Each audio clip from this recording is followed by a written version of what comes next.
Hi friends, my name is Sandil. Welcome to our channel English பேச ஆசையா. இன்னைக்கு நம்ம இந்த வீடியோல என்ன பார்க்க போறோம் அப்படின்னா ஒரு 20 சூப்பரான இங்கிலீஷ் சென்டென்சஸ் தாங்க பார்க்க போறோம்.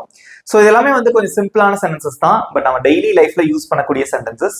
நான் ஒவ்வொரு சென்டென்ஸா தமிழ்ல சொல்லி இங்கிலீஷ்ல சொல்லி கொடுப்பேன் உங்களுக்கு. ஸோ நீங்களும் சேர்ந்து ப்ராக்டிஸ் பண்ணிட்டே வாங்க. ஆன்சர் தெரிஞ்சவங்க கண்டிப்பா கமெண்ட்ல உங்களோட ஆன்சரை சொல்லிட்டே வாங்க. தப்பா இருந்தாலும் பரவாயில்ல, ட்ரை பண்ணுங்க. ஓகே, நம்ம சேனலை இன்னும் சப்ஸ்கிரைப் பண்ணாதவங்க சப்ஸ்கிரைப் பண்ணிக்கோங்க. பக்கத்துல இருக்க பெல் ஐக்கானையும் கிளிக் பண்ணி வச்சுக்கோங்க. வீடியோ பிடிச்சிருந்தா அப்படியே லைக் பண்ணிட்டு வீடியோ பாருங்க. வீடியோக்குள்ள போலாம்.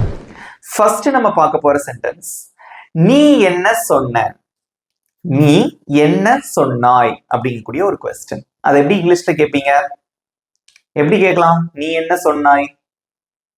What did you say? What did you say? நீ என்ன சொன்னாய் அப்படின்னு அர்த்தம்.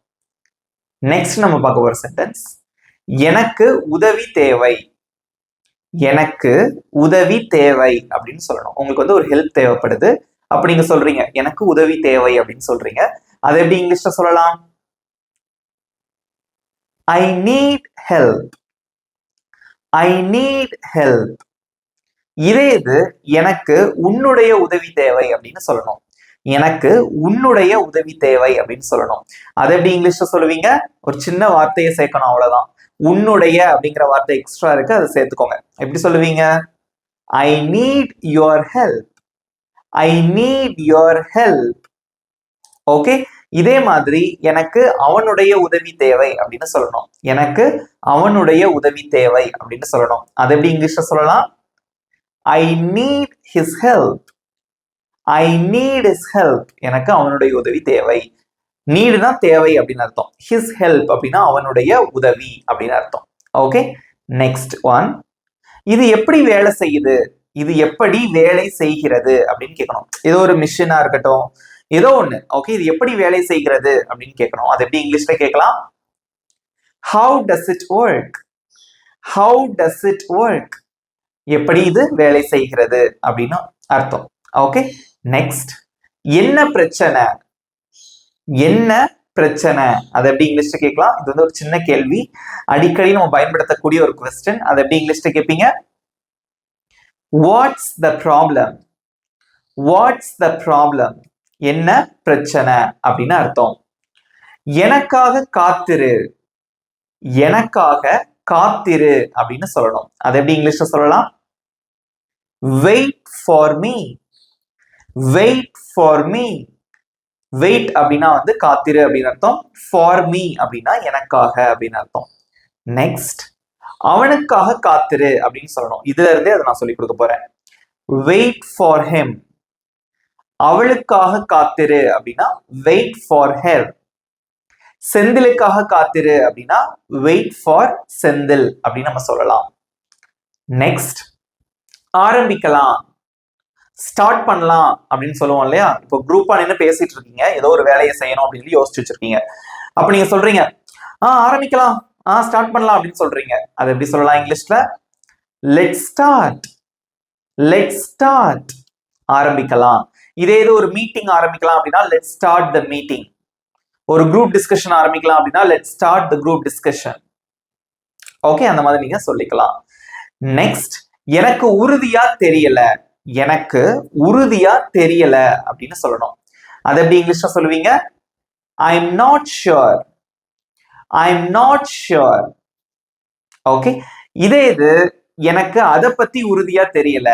எனக்கு அதை பத்தி உறுதியா தெரியல. அதை எப்படி சொல்லலாம்? I am not sure about that. I am not sure about that. எனக்கு அதை பத்தி உறுதியா தெரியல அப்படின்னு அர்த்தம். நெக்ஸ்ட் ஒன், கவனமா இரு. கவனமா இரு அப்படின்னு சொல்லணும். அதை எப்படி இங்கிலீஷ்ல சொல்வீங்க? Be careful. Be careful. Be அப்படின்னா இரு அப்படின்னு அர்த்தம். கேர்ஃபுல் அப்படின்னா கவனமாக அப்படின்னு அர்த்தம். Okay, be careful. கவனமா இரு அப்படின்னு அர்த்தம். நெக்ஸ்ட் நம்ம பார்க்க போற சென்டென்ஸ், என்ன பாரு. என்ன பாரு அப்படின்னு சொல்லணும். அதை எப்படி இங்கிலீஷ்ல சொல்லுவீங்க? சின்ன சென்டென்ஸ் தான். Look at me. Look at me. இந்த லுக் அப்படிங்கக்கூடிய ஒரு வேர்ப் வந்துச்சுன்னா அதுக்கப்புறம் அட்டுங்கிற ஒரு ப்ரிபோசிஷன் நம்ம சேர்ப்போம். இந்த லுக்கையும் அட்டையும் சேர்த்து என்ன சொல்லுவாங்க அப்படின்னா ஃப்ரேசல் வேர்ப் அப்படின்னு சொல்லுவாங்க. Okay, look at me. Look me அப்படின்னு நம்ம சொல்லக்கூடாது. You have to use the preposition at after the verb look. Okay, இதே இது அவனை பாரு அப்படின்னா எப்படி சொல்லுவீங்க? Look at him. Okay, next one, இது எவ்வளவு அப்படின்னு கேட்கணும். இது எவ்வளவு அப்படின்னு கேட்கணும். அதை எப்படி இங்கிலீஷ்ல கேட்கலாம்? How much is it? How much is it? இது எவ்வளவு அப்படின்னு அர்த்தம். நெக்ஸ்ட் ஒன், எனக்கு புரியுது, எனக்கு புரிகிறது. அது எப்படி இங்கிலீஷ்ல சொல்லுவீங்க? I understand. I understand.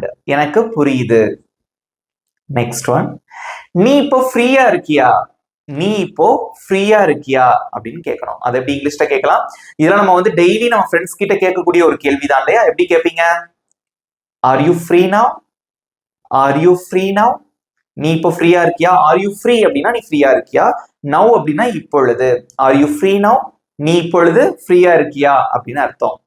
Next one, என்ன நடந்தது என்கிட்ட சொல்லு, என்ன நடந்தது என்று என்னிடம் சொல் அப்படின்னு சொல்லணும். அதை எப்படி இங்கிலீஷ்ல சொல்லுவீங்க? Tell me what happened. Tell me அப்படின்னா வந்து என்கிட்ட சொல்லு, வாட் ஹேப்பன்ட் அப்படின்னா என்ன நடந்ததுன்னு. டெல் மீ வாட் ஹேப்பன், என்ன நடந்ததுன்னு என்கிட்ட சொல்லு அப்படின்னு அர்த்தம். நீங்க வந்து கமெண்ட்ல ஆன்சர் சொல்றதோட மட்டும் இல்லாம நீங்க பேசியும் பிராக்டிஸ் பண்ணுங்க. That is also very important to improve your communication skills, to improve your speaking skills. Okay, next one, நான் பசியா இருக்கேன் சாப்பிடலாம். நான் பசியா இருக்கேன் சாப்பிடலாம். அது எப்படி இங்கிலீஷ்ல சொல்லுவீங்க? I'm hungry, let's eat. I'm hungry அப்படின்னா நான் பசியாக இருக்கிறேன். Let's eat அப்படின்னா சாப்பிடலாம் அப்படின்னு அர்த்தம். நெக்ஸ்ட் ஒன், நான் ஜிம்முக்கு போயிட்டு இருக்கேன். நான் ஜிம்முக்கு போய்கிட்டு இருக்கேன். அது எப்படி இங்கிலீஷ்ல சொல்லுவீங்க? பிரசன்ட் கண்டினியூஸ் டென்ஸ் இல்லையா? எப்படி சொல்லுவீங்க? போய் கொண்டு இருக்கிறேன். நான் ஜிம்முக்கு போய்கிட்டு இருக்கேன். இது பேச்சு வழக்குல சொல்றது. எப்படி சொல்லலாம்? I am going to the gym. I am going to the gym. நான் ஜிம்முக்கு போயிட்டு இருக்கேன். ஜிம்னா என்னது? உடற்பயிற்சி செய்யக்கூடிய ஒரு இடத்துக்கு பேரு தான் ஜிம் அப்படின்னு நம்ம சொல்லுவோம். ஓகே, நெக்ஸ்ட் ஒன், நீ எனக்கு உதவ முடியுமா? உங்க ஃப்ரெண்டு கிட்ட கேக்குறீங்க, நீ எனக்கு உதவ முடியுமா அப்படின்னு கேட்கிறோம். அதை எப்படி இங்கிலீஷ்ல கேட்கலாம்? Can you help me? Can you help me அப்படின்னு நம்ம கேட்கலாம். ஓகே, இது கொஞ்சம் பணிவா கேட்கணும்னா எப்படி கேட்கலாம் அப்படின்னா, good you help me? Good you help me அப்படின்னு நீங்க கேட்கலாம். ஓகே, நெக்ஸ்ட் ஒன், எனக்கு தெரியும். எனக்கு தெரியும். அதை எப்படி இங்கிலீஷ்ல சொல்லுவீங்க? I know. I know. Know அப்படின்னா தெரியும் அப்படின்னு அர்த்தம். ஓகே, ஐ நோ, எனக்கு தெரியும். நெக்ஸ்ட் ஒன், உன் ஆபீஸ் எங்க இருக்கு? உன் ஆபீஸ் எங்க இருக்கு? அதை எப்படி இங்கிலீஷ்ல கேட்கலாம்? Where is your office? Where is your office? Your office அப்படின்னா உன்னோட ஆபீஸ், வேர்னா இங்கே. Where is your office? உன்னோட ஆபீஸ் எங்க இருக்கு அப்படின்னு அர்த்தம். நெக்ஸ்ட் ஒன், இது ஒன்னும் ஜோக் இல்ல, இது ஜோக் இல்ல அப்படின்னு சொல்லணும். ஓகே, நம்ம ஃப்ரெண்ட்ஸ் வந்து நம்ம ஏதாவது சொல்றதுக்கு தேவையில்லாம சிரிச்சிட்டு இருப்பாங்க, நம்ம என்ன சொல்லுவோம்? இது ஒன்னும் ஜோக் இல்ல அப்படின்னு சொல்லுவோம்ல, அது எப்படி இங்கிலீஷ்ல சொல்லலாம்? This is not a joke. This is not a joke. இது ஒன்னும் ஜோக் இல்ல அப்படின்னு அர்த்தம். நெக்ஸ்ட் ஒன், இங்க என்ன நடந்துட்டு இருக்கு? இங்க என்ன நடந்துட்டு இருக்கு? அதை எப்படி இங்கிலீஷ்ல கேட்கலாம்? What is happening here? What is happening here? இங்க என்ன நடந்துட்டு இருக்கு? வாட் இஸ் அதை சுருக்கி எப்படி சொல்லலாம் அப்படின்னா வாட்ஸ். What's happening here? இங்க என்ன நடந்துட்டு இருக்கு? ஹியர்னா இங்கே அப்படின்னு அர்த்தம். ஓகே ஃப்ரெண்ட்ஸ், எப்படி இருந்தது? ஈஸியா இருந்ததா? நீங்களும் சூப்பரா ஆன்சர் பண்ணீங்க. Okay, I feel very happy. ஏன்னா எல்லாருமே நல்லா ஆன்சர் பண்ணீங்க அப்படின்னு எனக்கு தெரியுது. ஓகே, இப்போ உங்களுக்கு ஒரு ஈஸியான ஹோம்ஒர்க் கொடுக்குறேன். அதோட ஆன்சர் என்ன அப்படிங்கறத வந்து நீங்க கமெண்ட்ல சொல்லணும். ஓகே, உங்களுக்கான ஹோம்ஒர்க் என்ன அப்படின்னு பாத்தீங்கன்னா, எனக்கு புரியுது அப்படின்னு சொல்லணும். எனக்கு புரிகிறது. அது எப்படி இங்கிலீஷ்ல சொல்லுவீங்க? உங்களோட ஆன்சர் உங்களோட கமெண்ட்ல சொல்லுங்க. ஓகே ஃப்ரெண்ட்ஸ், இந்த வீடியோ உங்களுக்கு பிடிச்சிருந்தா மறக்காம ஒரு லைக் பண்ணிக்கோங்க, உங்க ஃப்ரெண்ட்ஸுக்கும் ஷேர் பண்ணுங்க. நம்ம சேனல் இன்னும் சப்ஸ்கிரைப் பண்ணாதவங்க சப்ஸ்கிரைப் பண்ணிக்கோங்க, பக்கத்துல இருக்க பெல் ஐகானை கிளிக் பண்ணி வச்சுக்கோங்க. நெக்ஸ்ட் வீடியோல பார்க்கலாம். Bye friends.